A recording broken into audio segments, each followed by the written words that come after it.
What's up, world? This is Levi Craig with another speed paint video. This one is of the Ghost Rider. I started off doing a little sketch, as I normally do, and I did use a kneaded eraser to get the hard lines off, so it's just got a light line printing in. Kneaded eraser, once again, I'm sure I said it before in some other videos, but it's really important because it doesn't leave grease and it doesn't leave debris. Like when you use a normal eraser, like your standard little thing here, it's got like these little pieces of debris left over. With this guy, I really wanted to push a lot of bright colors. I wanted to go all over the place. So I kind of hit the skull right off the bat. Very light with a lot of fun colors. Started the lower portion of the jaw, light blue, and then moved into the green, and I threw like a magenta on the other side.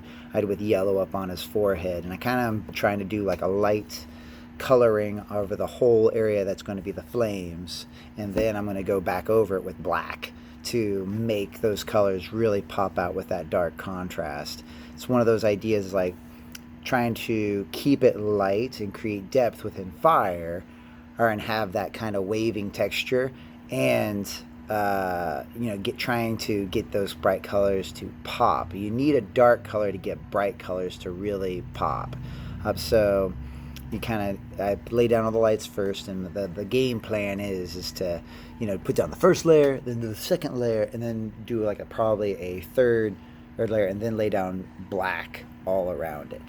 Right now I've kind of layered around his eyes and nose with a little bit of dark purple, but it's watered down a bit so it's not quite so dark because I want to create a transition. Now I'm laying in a little bit of black into his eyes to get some of that depth going on. But I didn't lay the black in it as heavy as I want, because I kind of want to create some depth of the skull. So you kind of, when you get there's a little bit of depth within that cheekbone, where the eye meets the cheek.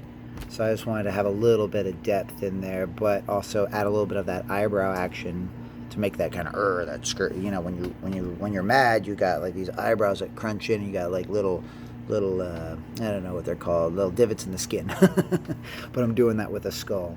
So right now I'm kind of doing, like I said, like that second and third layer of drawing or painting, really. I mean, it feels like drawing because I am using my brush. It's a lighter tone. It's not quite as dark as I normally like it. I'm kind of watering down the paint a little bit, and I'm adding in details, like just basically just doing little waves all over the place to create that fire-like texture. Because that's like, that's all fires is just a bunch of waves over and over and over again. And I'm using kind of a rough size 6 brush. I have a number of brushes off to the side. I typically have like 3 size 6 brushes. One's kind of like, kind of rough, like I've abused it. And I like it because it creates a more textured effect. In his chest, I wanted to create like some darker bones. So I went in with a light green, and now I'm going in with a dark blue to create like a dark, sternum with the collarbones, and then the rib cage. It's just like a subtle hint of it, sort of thing. Mostly because I was thinking about, like, if he had an inferno with inside himself, the bones should be darker. I don't know. I was playing. I don't know if that really worked. When it's done, I'm not 100% pleased with it. I know what it looks like now because I've already painted it, and I'm not quite as pleased with it as I was thinking it was going to be. I like the idea, but I wasn't able to communicate it that well. And like the rib cage thing, it didn't really work out that well. But that was the idea.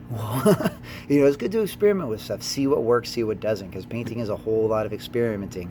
I mean, I'm nowhere near the master level that I want to be. It takes 10,000 paintings to get there. This is one out of almost 2,000 I've done, and we've got a long way to go. So right now I'm kind of putting in the light blue trim on his leather jacket, and I want there to be spikes on either side of his shoulder, so that kind of showing that really cool leather jacket sort of look, like he's a biker. Threw down some like hot pink on there because I thought that would be a cool idea. And not so much. I don't know. Like, I love mixing that hot pink with the Tobal light blue because I feel like it just creates such a cool look. Now I'm just going really, really loose with the color. I'm throwing in a lot of reds and yellows to create that fiery look. And I'm throwing in a little bit of blue up on top to try and pull it back into that you know, those colors. Now I'm starting to get in there with that black. You know, all this canvas is dry now. I know this is a speed paint video, but whenever I leave it to dry, I stop the video so that it has time to dry. So I let it sit for like 5-7 minutes, let it dry, and then I'm going back over it now with this black, and I'm just laying it on heavy, getting an idea of where I want my splatters. You know, I kind of try to create kind of like a V shape, a general V shape with the overall piece, because I want there to be negative space, but I want it to be loose and organic. And the way I'm going to be able to communicate that, I hope, is, you know, I lay down this paint heavy and I blow on to create this kind of organic collage of forms. I'm getting in on the left side now, or the right side, and just kind of painting around the spikes now and just leaving a subtle hint of the spikes.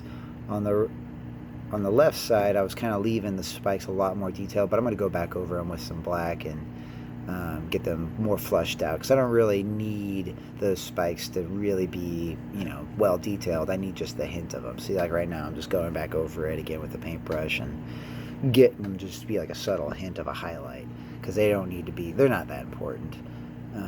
Now I'm kind of doing the final touches of it, really. Kind of just going to lay down a lot more of my drips and create that, you know, overall flow. Because once again, I want my whole piece to be like a V. You have this big center piece in the middle, which would be his face and all the skull details. And then the rest of it is just, you know, a bunch of loose forms. And that's the finished piece. I think I did an okay job. Okay.